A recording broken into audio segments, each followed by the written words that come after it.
Ada beberapa pemberi kerja ya, orang hebat ditanya ya, lebih memilih mana? Pegawai yang pintar atau pegawai yang jujur? Dan tidak bisa memilih dua-duanya. Kalau dapat pintar dan jujur, wah itu mah tidak perlu ditanyakan. Jadi beberapa orang, ini research juga tuh ya, kepada beberapa pemberi kerja, beberapa entrepreneur, beberapa pengusaha, konglomerat. Kalau Bapak diminta memilih, apakah memilih pegawai yang jujur atau pegawai yang pintar? Ya, dan hasil surveinya menyatakan mereka lebih mendahulukan yang jujur daripada yang pintar. Pintar sih iya, harus. Kenapa dikatakan lebih memilih jujur daripada pintar? Karena kalau pintar, kalau dapat pegawai yang kurang pintar, itu bisa disekolahkan. Ya, bisa disekolahkan. Tetapi, kalau sudah tidak jujur, sulit berubah. Ya, saya juga pernah bertemu dengan satu panggung dengan almarhum atau mendiang Ciputra, tepatnya mendiang Ciputra. Dia mengatakan, ya kalau ada partner, ada pegawai, karyawan yang tidak jujur, udah buang aja lah. Sulit. Dan Bung Hatta juga adalah orang yang sangat-sangat menghargai kejujuran dan dicontohkan sendiri. Jadi betapa tingginya nilai kejujuran itu untuk kesuksesan seseorang. Ya, jadi kalau bisa sih ya jadilah orang jujur yang pintar. Wah, kalau dapat dua-duanya itu insya Allah Anda akan sukses. Malah ada seorang penulis buku juga, saya senang banget. Dia ngomong begini, ya. Jadi sekali lagi, jujur itu adalah bagian dari attitude. Ya, attitude atau aptitude.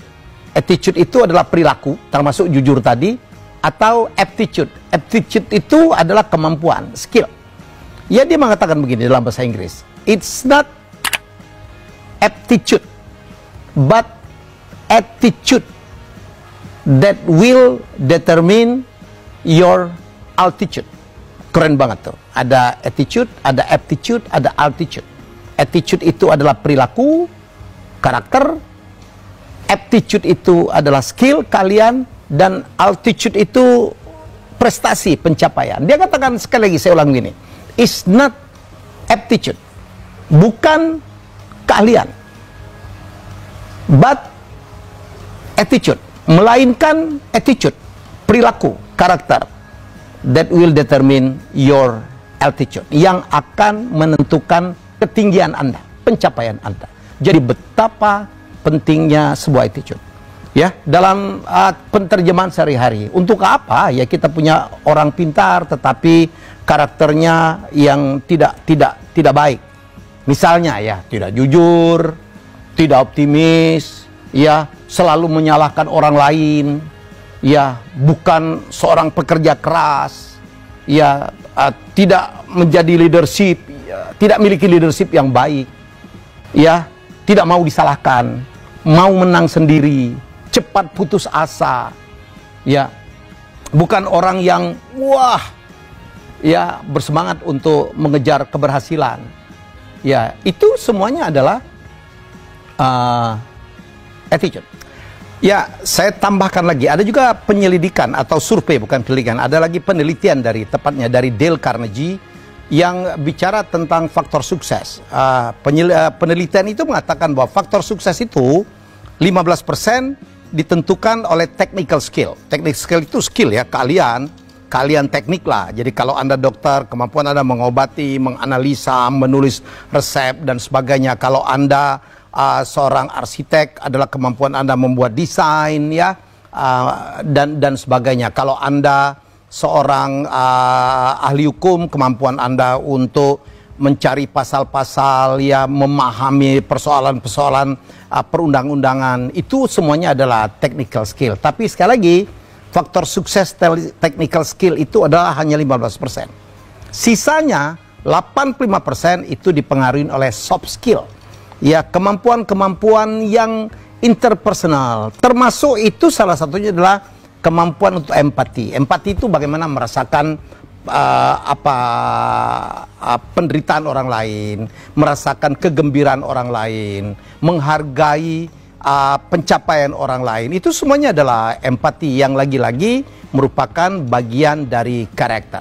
Di soft skill juga adalah kemampuan untuk komunikasi yang juga sangat bermain dengan emosi gitu. Anda tidak akan bisa menjadi leader yang baik atau orang yang sukses kalau Anda ngeselin, kalau Anda tidak menghargai orang. Bukan nggak, kalau Anda tidak menghargai orang, Anda pun akan tidak dihargai orang. Ya, menjadi seorang motivator yang baik, menjadi seorang pendengar yang baik, bahkan semuanya adalah attitude. Ya, tidak menang sendiri. Orang menang sendiri itu kan nggak mau mendengarkan kata orang lain. Orang yang melihat dari segi, ada orang yang selalu skeptical gitu, selalu skeptis, selalu melihat sesuatu fenomena dari angle-angle yang menurut dia yang menurut kita negatif gitu. Ya, jadilah orang yang justru melihat sesuatu dari bright side. Saya kan dalam hidup berapa kali mengalami kegagalan, tapi saya mencoba melihat dari bright side. Saya selalu mengatakan bahwa pasti ada rencana yang lebih baik dari Tuhan, dari Allah untuk saya. Dan itu ilmu, ya, karakter yang saya pakai hingga saat ini. Dan membuat saya tidak stres, selalu bersyukur dengan apa yang saya lakukan. Bukankah itu menjadi suatu faktor sukses juga? Kalau kita tidak stres, ya ada orang sama-sama dipecat gitu, sama-sama kehilangan pekerjaan, ada yang menanggapinya dengan positif, ada menanggapinya, aduh, si bos ini, majikan ini mau menang sendiri, nggak mikirin kita gitu. Dia tidak tahu bahwa majikan juga mengalami persoalan yang lebih hebat, lebih berat. Anda lihat ya, majikan itu dia harus mikirkan karyawan, dia harus mikirkan sewa, dia harus mikirkan bunga, dia harus mikirkan pajak, dia harus mikirkan banyak hal, ya. Pendapatan penghasilan menarik, sementara biaya-biaya, ada bagian biaya-biaya yang tidak bisa ditunda. Tetapi ada, ya, begitu dia di PHK, dipecat, kehilangan pekerjaan, justru menjadi batu lompatan, ya, untuk berbuat lebih baik. Saya juga pernah diberhentikan dari satu pekerjaan yang membuat saya berpikir, untung dulu saya diberhentikan. Kalau tidak, mungkin saya tidak bisa mencapai level ini. Kalau tidak, saya akan terus menjadi pegawai. Yang mentok-mentoknya, kalau saya tetap bekerja di perusahaan itu, paling mentok saya menjadi orang nomor 2. Tidak akan pernah menjadi nomor 1, karena nomor satunya adalah pasti si bos, ya. Yang saya mengatakan untuk menjadi orang nomor 1 di perusahaan itu hanya 2. Kalau enggak ya saya melakukan hal-hal yang kalau bosnya tidak menyerahkan, ya mungkin terjadi kudeta gitu. Yang dua-duanya sesuatu yang kita tergantung orang lain, dan suatu hal yang juga tidak positif kalau kita harus melakukan kudeta, melakukan berbagai cara supaya kita menjadi orang nomor 1. Jadi fenomena bisa sama-sama diberhentikan, tetapi respon itu akan sangat menentukan keberhasilan seseorang. Ada yang melihatnya dari segi negatif, ada yang melihatnya dari segi positif. Bukankah ada di dalam Liga Inggris ada pemain-pemain yang dibuang oleh sebuah klub yang tiap kali dia melawan mantan klubnya, dia akan bermain lebih luar biasa karena ada semacam dendam gitu ya, yang membuat dia, awas loh ya, Anda menyesal membuang saya. Dan ini disebut dengan revenge. Saya juga dalam hidup juga gitu. Saya kadang-kadang kecewa dan itu menjadi revenge. Tapi saya tidak melakukan revenge yang negatif. Saya melakukan revenge yang positif. Itu yang disebut dengan sweet revenge. Dalam kehidupan saya dari waktu kecil pun saya banyak dihina orang. Karena bapak saya hanya seorang pedagang kaki 5, ya saya tidak punya motor, tidak punya mobil, ya itu yang membuat saya mempunyai dendam dalam hati saya. Saya akan buktikan bahwa saya tidak pantas untuk dihina. Dan itu menjadi sebuah dendam yang sangat positif, yang membuat saya sangat kompetitif dan mencapai beberapa prestasi. Jadi saya balik lagi ke depan tadi, betapa pentingnya pendidikan karakter. Betapa pentingnya kita mempunyai karakter yang baik, yang kadang-kadang menjadi penentu keberhasilan kita jauh lebih besar dari kemampuan atau skill kita. Anda punya skill yang hebat, yang luar biasa, lulusan dari sekolah terbaik, punya sertifikasi yang hebat sekali, tetapi kalau attitude Anda tidak menyenangkan, misalnya tidak disiplin, menganggap remeh, tidak tepat waktu, itu semua karakter tuh, ya, Anda hilang tuh. Anda hilang. Klien Anda akan lari satu persatu.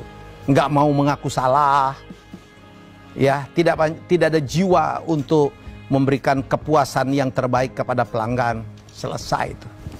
Ya, jadi sekali lagi, ini tips dari saya, inspirasi dari saya. Mari kita membangun karakter yang baik, yang saya percaya betul ini adalah faktor yang jauh lebih menentukan untuk faktor sukses Anda.